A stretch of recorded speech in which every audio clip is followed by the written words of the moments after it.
This is the story of a man named Stanley. Stanley worked for a company in a big building where he was employee number 427. Employee number 427's job was simple. He sat at his desk in room 427 and he pushed buttons on a keyboard. Orders came to him through a monitor on his desk, telling him what buttons to push, how long to push them, and in what order. This is what employee 427 did every day of every month of every year. And although others might have considered it soul-rending, Stanley relished every moment that the orders came in, as though he had been made exactly for this job. And Stanley was happy. And then one day, something very peculiar happened. Something that would forever change Stanley. Something he would never quite forget. He had been at his desk for nearly an hour when he realized that not one single order had arrived on the monitor for him to follow. No one had showed up to give him instructions, call a meeting, or even say hi. Never in all his years at the company had this happened, this complete isolation. Something was very clearly wrong. Shocked, frozen solid, Stanley found himself unable to move for the longest time. But as he came to his wits and regained his senses, he got up from his desk and stepped out of his office.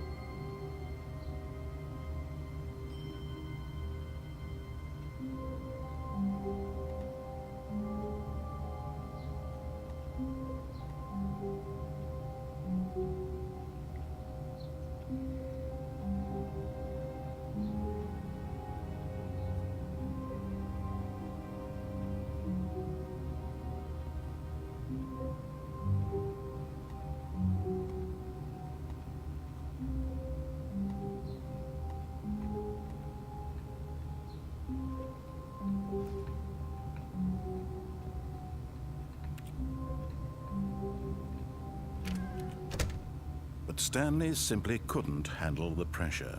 What if he had to make a decision? What if a crucial outcome fell under his responsibility? He had never been trained for that. No. This couldn't go any way except badly. The thing to do now, Stanley thought to himself, is to wait. Nothing will hurt me. Nothing will break me. In here I can be happy forever. I will be happy. Stanley waited. Hours passed, then days. Had years gone by? He no longer had the ability to tell. But the one thing he knew for sure, beyond any doubt, was that if he waited long enough, the answers would come. Eventually, someday, they would arrive. Soon, very soon now, this will end. He will be spoken to. He will be told what to do. Now it's just a little bit closer. Now it's even closer. Here it comes.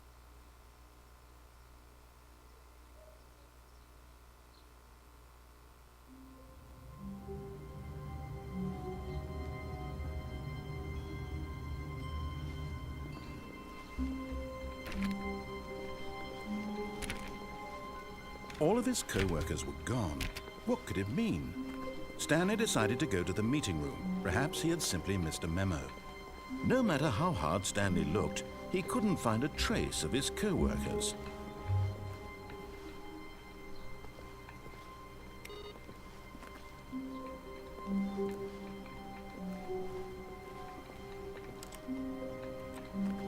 Stanley went around touching every little thing in the office, but it didn't make a single difference, nor did it advance the story in any way.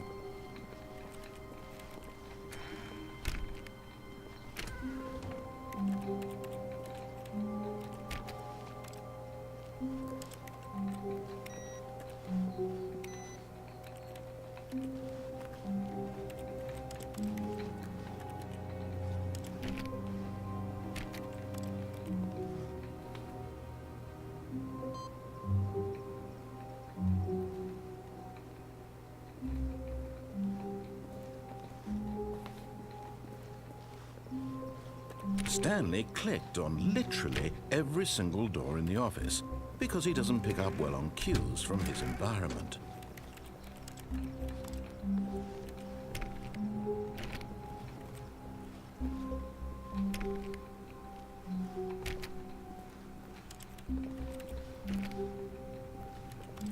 When Stanley came to a set of 2 open doors, he entered the door on his left.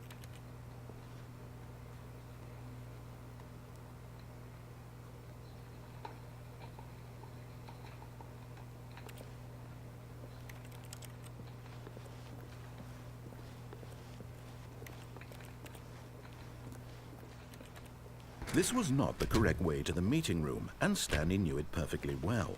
Perhaps he wanted to stop by the employee lounge first, just to admire it.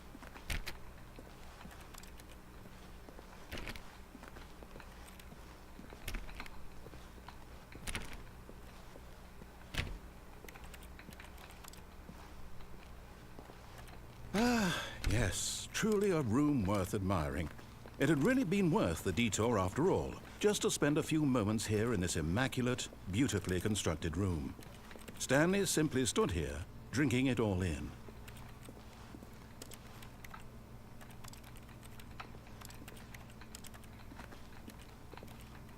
Yes, really, really worth it being here in the room. A room so utterly captivating that even though all your co-workers have mysteriously vanished, here you sit looking at these chairs and some paintings. Really worth it.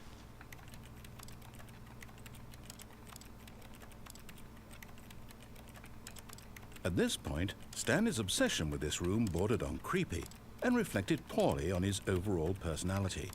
It's possible that this is why everyone left.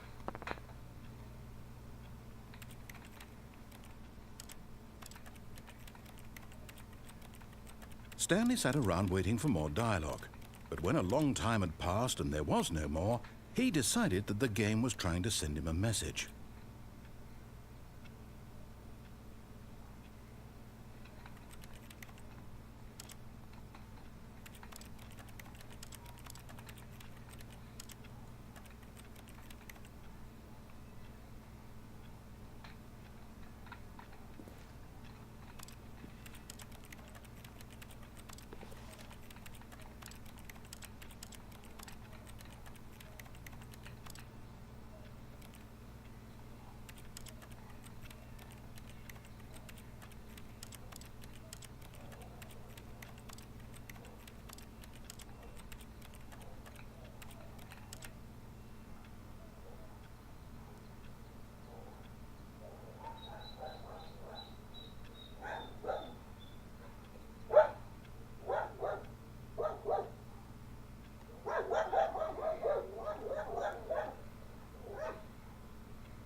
But at last, he'd had enough of the amazing room and took the first open door on his left to get back to business.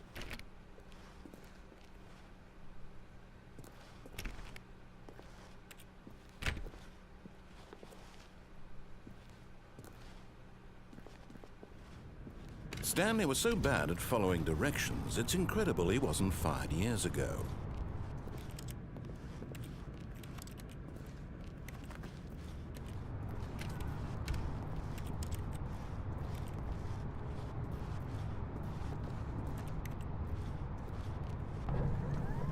Look, Stanley, I think perhaps we've gotten off. But in his eagerness to prove that he is in control of the story and no one gets to tell him what to do, Stanley leapt from the platform and plunged to his death. Good job, Stanley. Everyone thinks you are very powerful.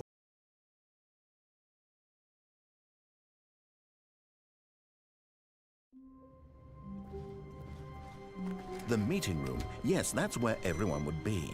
Stanley just needed to get to the meeting room, and from then on, he would never be alone ever again.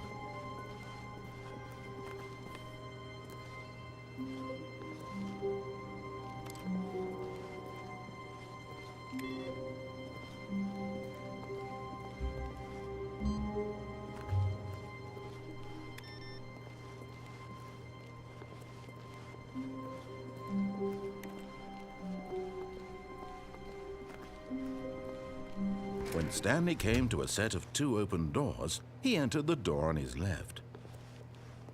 This was not the correct way to the meeting room, and Stanley knew it perfectly well. Perhaps he wanted to stop by the employee lounge first, just to admire it. Wow, yes, this room. What a beautiful room. What a gorgeous... But eager to get back to business, Stanley took the first open door on his left.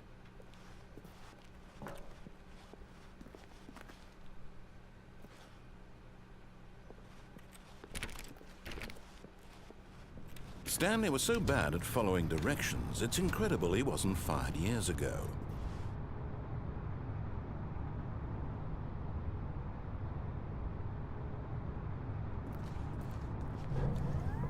Look, Stanley, I think perhaps we've gotten off on the wrong foot here. I'm not your enemy, really, I'm not. But in his eagerness to prove that he is in control of the story and no one gets to tell him what to do, Stanley leapt from the platform and plunged to his death. Good job, Stanley. Everyone thinks you are very powerful.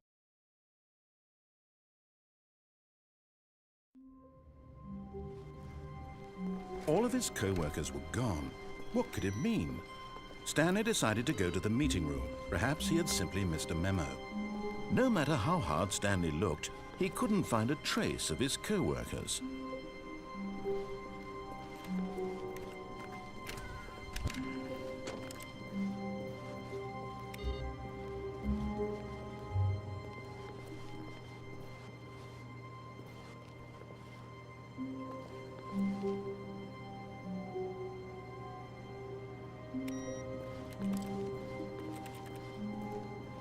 Stanley went around touching every little thing in the office, but it didn't make a single difference, nor did it advance the story in any way.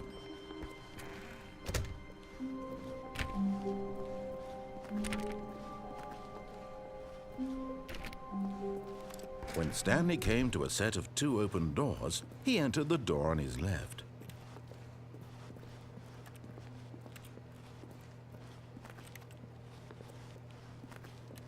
This was not the correct way to the meeting room, and Stanley knew it perfectly well. Perhaps he wanted to stop by the employee lounge first, just to admire it. The lounge was sublime, a work of art. What was it about this room that called so deeply and so personally to Stanley? Its grace, its subtle charm? No. Stanley knew it was something deeper, something darker.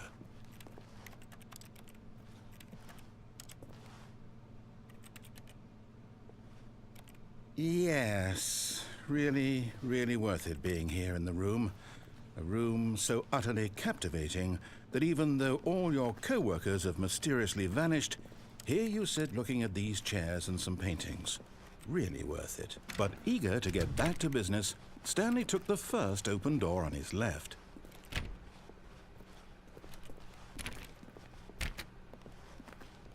Stanley was so bad at following directions, it's incredible he wasn't fired years ago. Look, Stanley, I think perhaps we've gotten off on the wrong foot here. I'm not your enemy, really, I'm not. I realize that investing your trust in someone else can be difficult, but the fact is that the story has been about nothing but you all this time. There's someone you've been neglecting, Stanley. Someone you've forgotten about. Please. What? Really?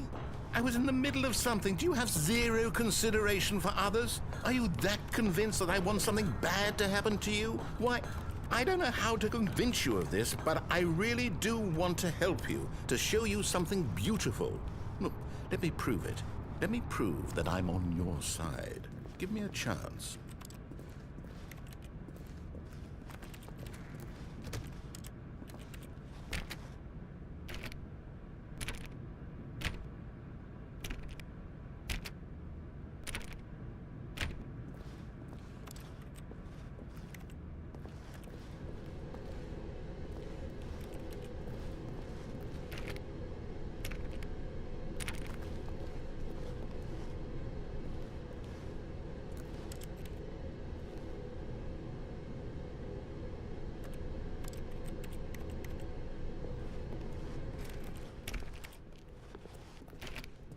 Now listen carefully, this is important.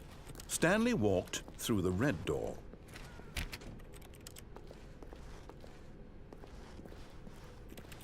Aha, perhaps you misunderstood. Stanley walked through the red door.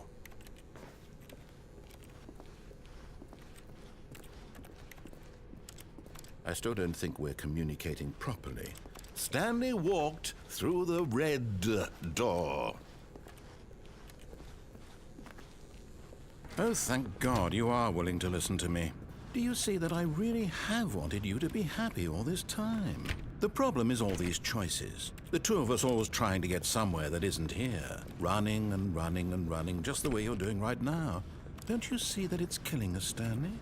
I wanted to stop. We would both be so much happier if we just stopped. And I think I have a solution. Here, let me show you.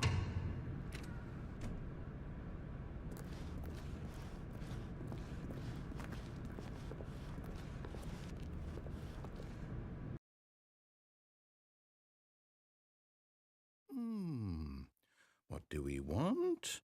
What are we looking for?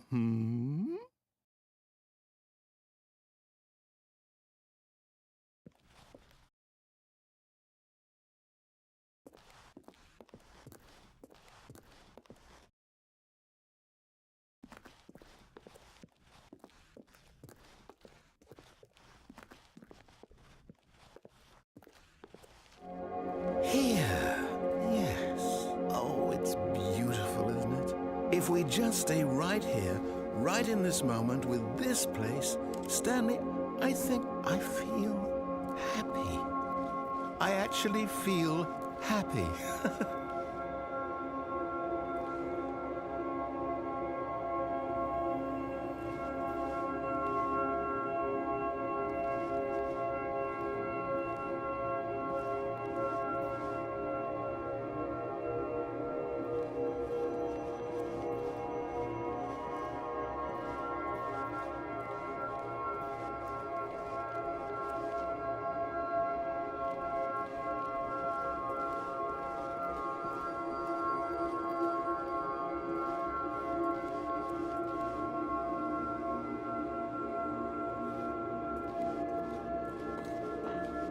No, wait.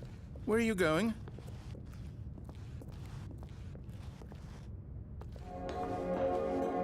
Right. Where were we?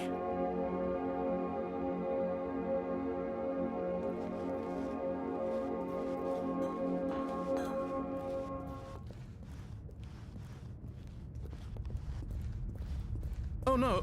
Stay away from those stairs. If you hurt yourself, if you die, the game will reset. We'll lose all of this. Good, good. We can't be too safe. Promise me you won't go back there. Just stay here.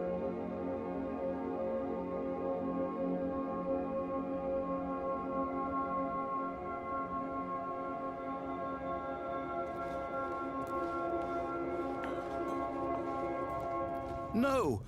What did we talk about? You're risking everything we achieved here.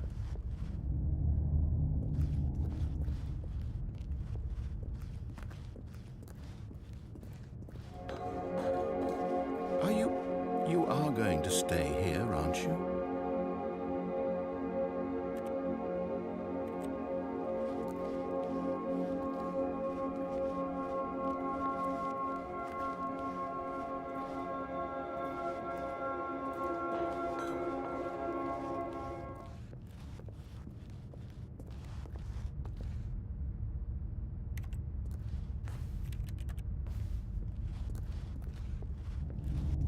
You heard me before, didn't you?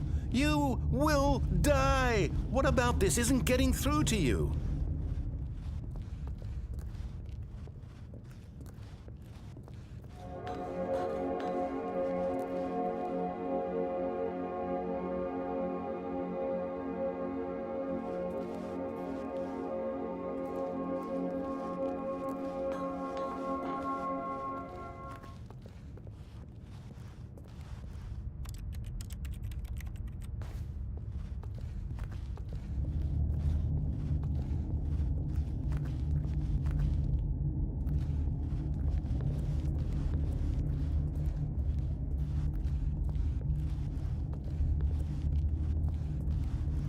please, no, Stanley, let me stay here. Don't take this from me.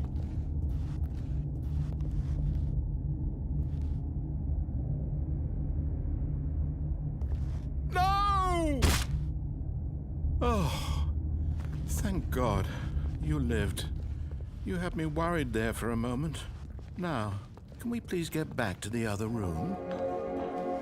There. See? This is what you want. This is where we can both be happy. We really can. If we stop moving, we just have to stop moving.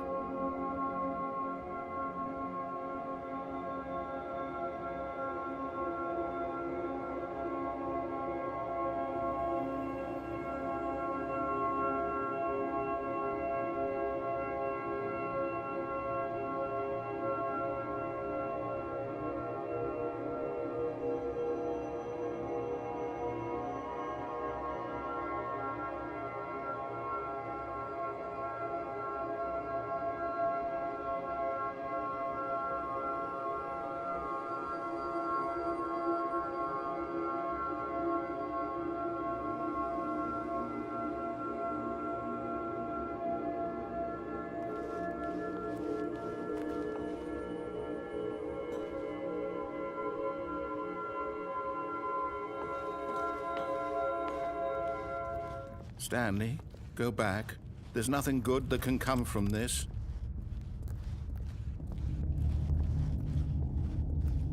No. No. What do you just not believe me? What can I say to convince you?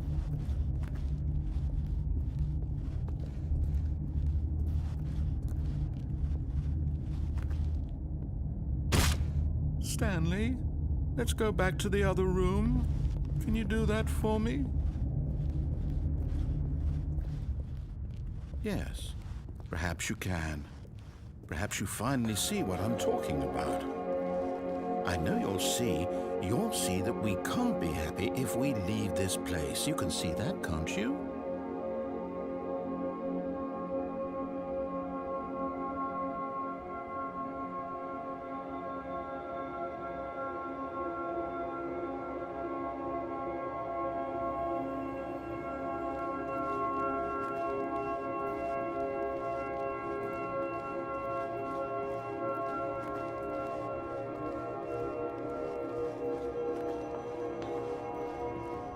No, perhaps not.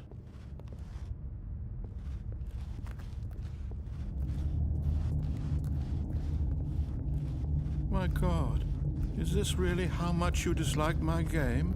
That you'll throw yourself from this platform over and over to be rid of it? You are literally willing to kill yourself to keep me from being happy. Am I reading the situation correctly? Or maybe you're just getting a kick out of it. I don't know anymore. I just wanted us to get along. But I guess that was too much to ask.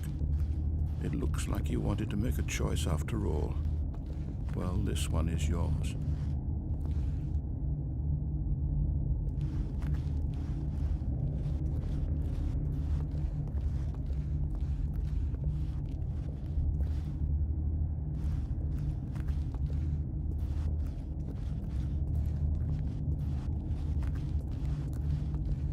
Do you actually want to stay alive?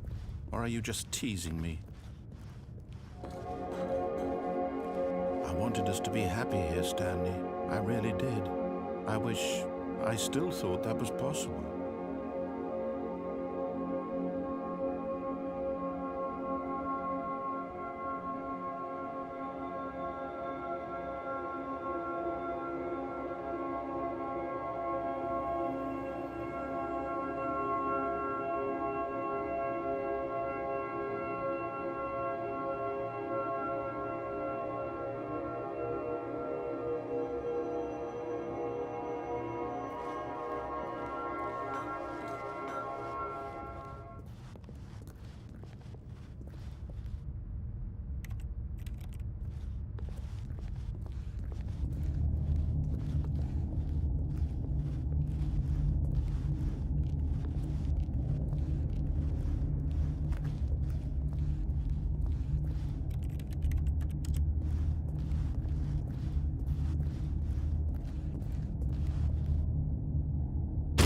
Is it over? It's going to restart, isn't it? I'm going back.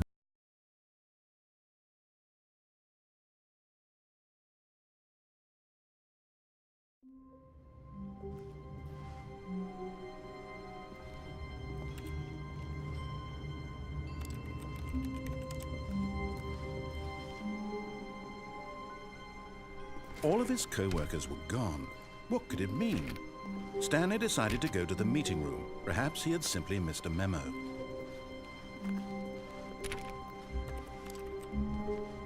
Stanley went around touching every little thing in the office, but it didn't make a single difference, nor did it advance the story in any way.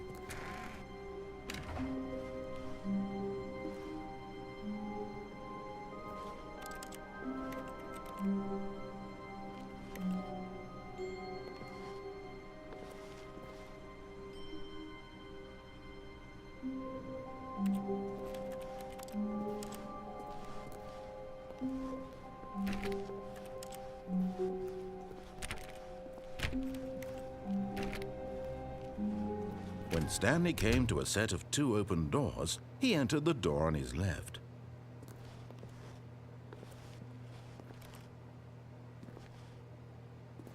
This was not the correct way to the meeting room, and Stanley knew it perfectly well. Perhaps he wanted to stop by the employee lounge first, just to admire it.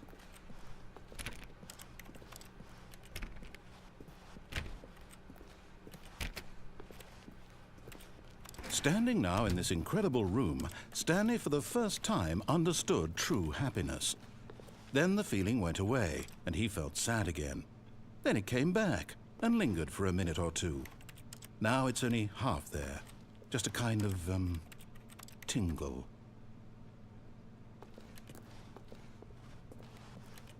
But eager to get back to business, Stanley took the first open door on his left.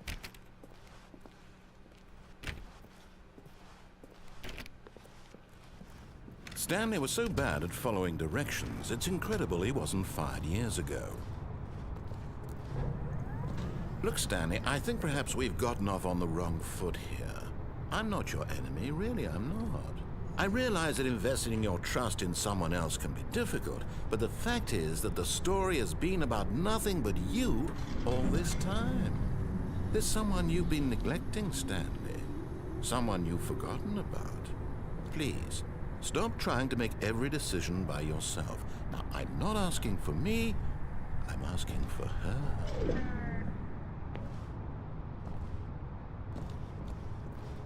This is it, Stanley. Your chance to redeem yourself, to put your work aside, to let her back into your life. She's been waiting.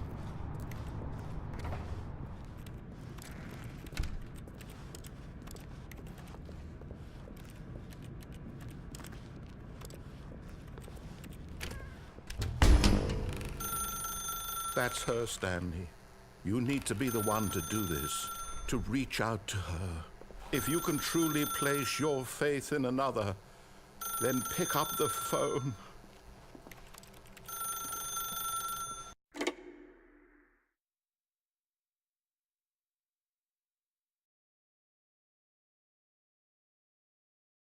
Oh, Stanley, is that you? Hold on, sweetie. Sorry to keep you waiting. I'm just pulling the bread out of the oven.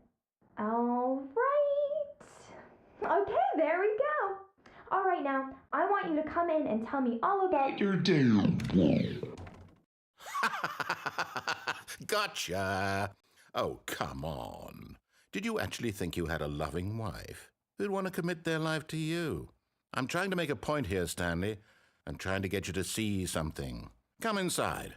Let me show you what's really going on here. Sorry, but you're in my story now.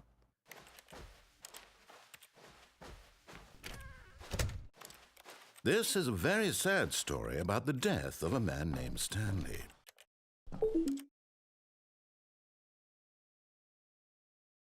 Stanley is quite a boring fellow. He has a job that demands nothing of him, and every button that he pushes is a reminder of the inconsequential nature of his existence.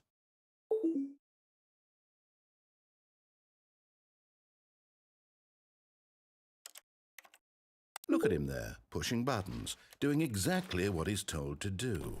Now he's pushing a button. Now he's eating lunch. Now he's going home. Now he's coming back to work. One might even feel sorry for him, except that he's chosen this life.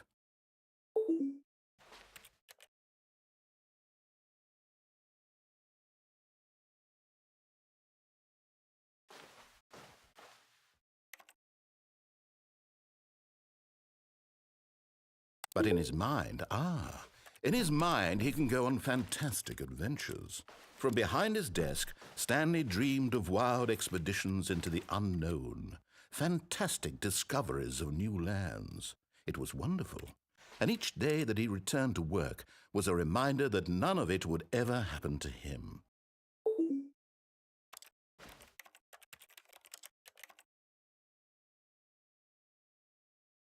And so he began to fantasize about his own job. First, he imagined that one day while at work, he stepped up from his desk to realize that all of his co-workers, his boss, everyone in the building had suddenly vanished off the face of the earth. The thought excited him terribly.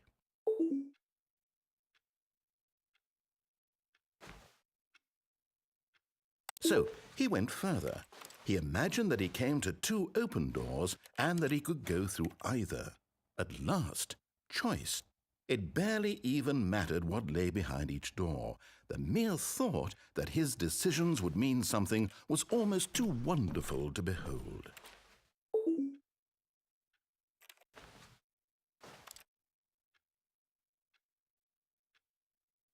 As he wandered through this fantasy world, he began to fill it with many possible paths and destinations.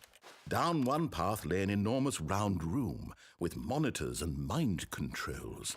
And down another was a yellow line that weaved in many directions. And down another was a game with a baby. And he called it the Stanley Parable. It was such a wonderful fantasy, and so in his head he relived it again, and then again, and again, over and over, wishing beyond hope that it would never end, that he might always feel this free. Surely there's an answer down some new path, mustn't there be? Perhaps if he played just one more time.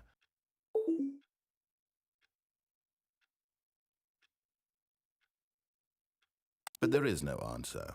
How could there possibly be? In reality, all he's doing is pushing the same buttons he always has. Nothing has changed. The longer he spends here, the more invested he gets, the more he forgets which life is the real one. And I'm trying to tell him this, that in this world he can never be anything but an observer, that as long as he remains here, he's slowly killing himself. But he won't listen to me. He won't stop. Here, watch this. Stanley, the next time the screen asks you to push a button, do not do it.